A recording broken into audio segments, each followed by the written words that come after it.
Solo Leveling Season 2 Episode 1 begins with Jinah calling Jinwoo while he's resting in bed. Jinah reminds Jinwoo that she has a parent-teacher meeting today. Jinwoo pulls himself together and heads to her school.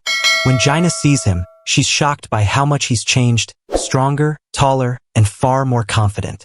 She jokingly asks, "You're really my brother, right?" Then the episode gives a short recap of everything so far. It's been over 10 years since gates began appearing in this world, connecting it to realms filled with magical beasts. We're reminded that Jinwoo became a hunter to support his sick mother and younger sister. He's officially an E-rank hunter, one of the weakest. Normally, hunters cannot grow stronger after awakening, but Jinwoo was different. During the Double Dungeon incident, he discovered the system which turned his life into a sort of game world where he could level up endlessly. Through countless battles, Jinwoo gained new abilities, most notably, the Shadow Monarch's power, which lets him command an army of shadow soldiers. He also discovered the recipe for the elixir of life, capable of curing any disease, meaning he could one day heal his mother. Back at Jinah's school, Jinwoo tries to look presentable, explaining he can't exactly meet a teacher in workout clothes. As they walk, the girls around them whisper about how handsome he is, leaving Jinah a bit flustered. She playfully asks if he has a girlfriend and offers to set him up. Jinwoo just smiles and pinches her cheek. Inside, Jinwoo meets Jinah's teacher, who praises her for excelling in her mock exams. Then the teacher asks an interesting question. If your sister ever awakens as a hunter, would you let her work as one? Jinwoo firmly says no. Having seen the horrors firsthand, he won't let Jinah risk her life in a dungeon. Later, Jinwoo meets Han Song-yi, one of the new recruits from Jinwoo and Jinho's previous raid missions, recognizes his name. She quickly realizes he's Jinah's brother and assumes he's here to stop her from becoming a hunter. But Jinwoo simply tells her to come along with him somewhere.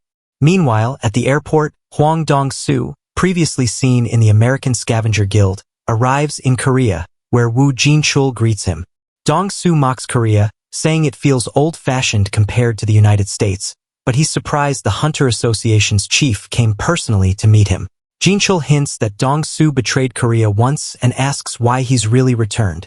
Dong-Soo playfully admits he's come for two people, and that he intends to kill them both.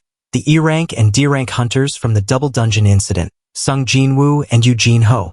His tone turns menacing as he warns Jin-chul not to interfere, clearly confident in his superior strength. At the Hunter Association headquarters, Choi Jong-in meets Chairman Go Gun-hee to discuss the third Jeju Island raid. Choi reports a shocking development. The ants on Jeju Island are evolving. They now have wings, allowing short bursts of flight. Though they can't stay airborne long yet, it's only a matter of time before they can cross the sea and attack the mainland. Realizing the looming threat, Go Gun-hee tells Choi to prepare investigations and organize countermeasures fast. We then shift to Jinwoo, who escorts Han Song-yi to a new C-rank gate mission organized by the White Tiger Guild. This mission serves as a beginner training raid for new hunters. There they meet on Sang-min and Yu Jin-ho, who arranged for Jinwoo's participation. The main objective is to give rookies real experience safely. Jinwoo's hidden motive, however, is to show Song-yi how dangerous hunting truly is. Soon, an A-rank tanker named Kim Chul joins them.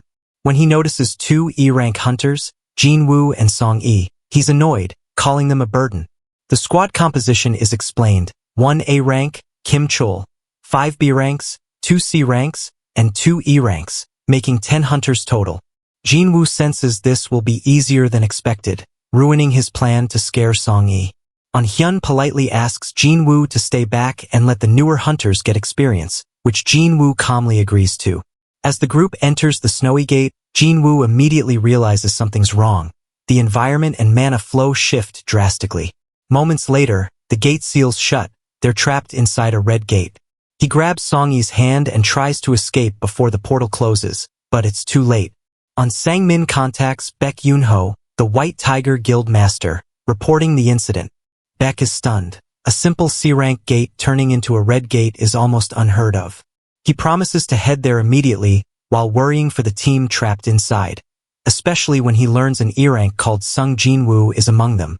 Inside, Jinwoo and the team find themselves in a frozen forest.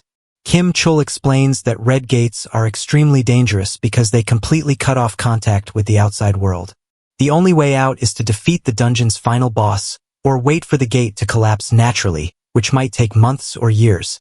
As they talk, 2 ice arrows suddenly fly from the distance. One strikes a C-rank hunter dead, the other aims straight at Song-yi but is caught midair by Jinwoo's hand. Everyone freezes in disbelief.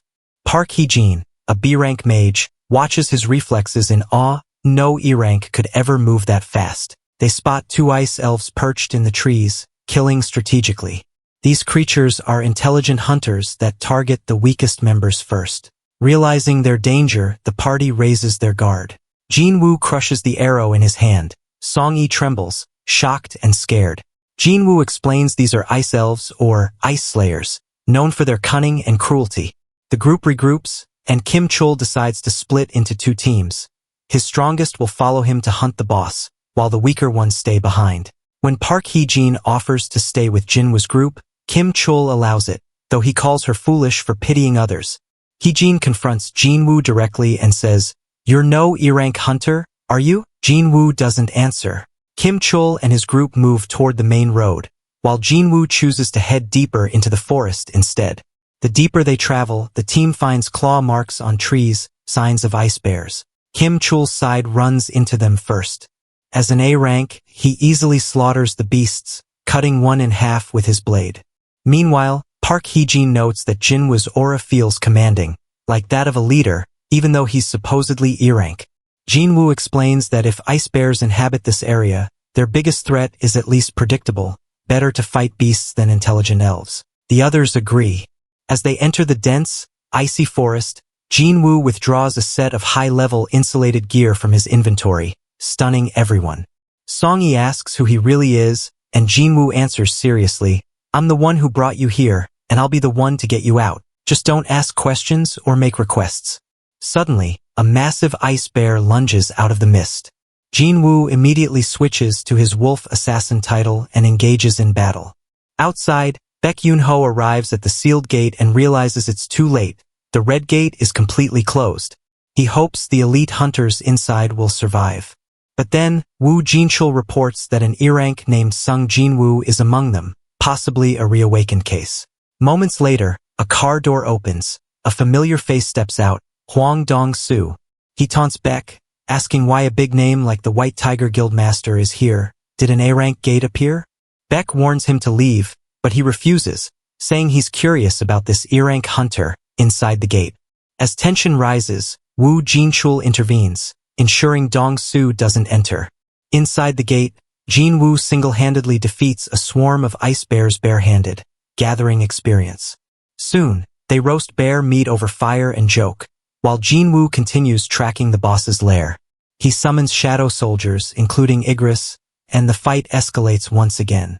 We finally see Igris unleash his full power against the Ice Bear King in a spectacular fight scene, slicing the beast apart. Jin-Woo admits that without his sword, he couldn't have beaten Igris himself, proof of how strong his shadows have become.